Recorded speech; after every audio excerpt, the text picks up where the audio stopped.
Now let's go to our first report. The worst financial crisis in 7 decades continues to spread across the globe at an unnerving pace. Meanwhile, world stock markets, those barometers of the economy, are experiencing big downturns. The domino effect extends to the oil markets, where prices have plunged by more than half in just 3 months.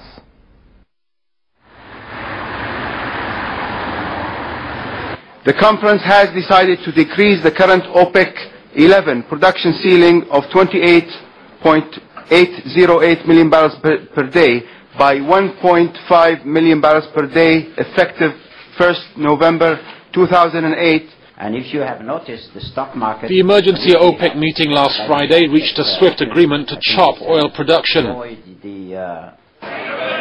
The move was intended to halt a deep oil price slide. But minutes after the cut was announced, oil fell to 16-month lows, with London Brent crude trading at $62.5 per barrel. In January this year, oil reached $100 mark per barrel and hit a record high of $147 on July the 11th. It has since fallen nearly 60%. Three factors lie behind the drop of the oil prices. First, the financial crisis has put a huge crimp in demand. Second, the recent appreciation of the US dollar is another important factor, as oil prices are quoted in dollars. Third, speculation in the oil market dropped sharply as the credit crunch spread across the world. In the US right now, unemployment is rising, manufacturing activity is slowing, the housing market continues to fall. The sharp pullback in oil prices may be one of the few pieces of good news about the economy. But for the oil producers, it's a different story. In a country like Venezuela, oil provides roughly half of its government's budget and nearly all of its foreign exchange. President Hugo Chavez vowed to make financial ends meet last week.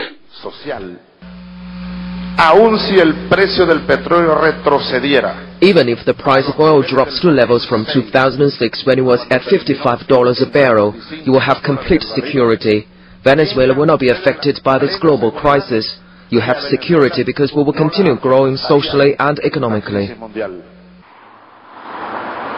Another big oil exporter, Russia, is facing a similar situation. Russia's stock markets have shed 2/3 of their value since May peaks, thanks in part to falling oil prices. Analysts say Moscow may have to rethink its long-term investment plans to prevent a shortfall in the budget. Of course, Russia has a financial cushion, which may help it to survive even if the oil prices would be down for a year. Russia has enough of money. But the problem will be what to do after that. To come back to the previous model, and what if the prices do not come back to the same level? The drop of oil prices has different meanings to different countries. It's good news for oil-consuming countries like the US, the EU and the emerging economies. But for the oil exporters, it may result in further deterioration of their financial situation, as some of them have already hit by the financial crisis. Recent fluctuation of oil prices has been unprecedented in speed and magnitude. OPEC officials attributed it to the mismanagement of the world economies. Do you solemnly swear that the testimony you will give before... Last week, the former U.S. Federal Reserve Chairman Alan Greenspan acknowledged his role in contributing to the financial crisis. Where do you think you made a mistake, then? I made a mistake in presuming that the self-interest of organizations, specifically banks and others, was such as that they were best capable of protecting their own shareholders and their equity in the firms.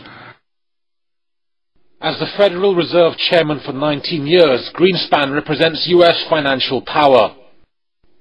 Some in the U.S. had even suggested changing the motto, "In God We Trust," on the dollar to "In God Alan Greenspan We Trust." But the financial crisis dispelled the myth of the money god. Nous porterons Et nous défendrons les idées de l'Europe. Europe will not accept that those who everywhere in the world led us to the place where we are, or those who deal with the crisis and start over with the same game. Things, I think, are perfectly clear here, and we will both represent Europe to prepare an international summit for a new Bretton Woods. Soit ceux qui s'arrangent avec la crise. Bretton Woods in the American state of New Hampshire. In July 1944, delegates from 44 allied nations gathered there to create a post-war international monetary system. The Bretton Woods Agreements set up a system of monetary management in which the US dollar became the world reserve currency. And now the current financial crisis has given Europe an opportunity to challenge the US dominance. Sarkozy has called for an overhaul of Bretton Woods. And British Prime Minister Gordon Brown thinks likewise. What I think we've got to realise that unless we build a global system of coordination and supervision, then we are as likely to have another crisis that starts somewhere else that we didn't understand was happening.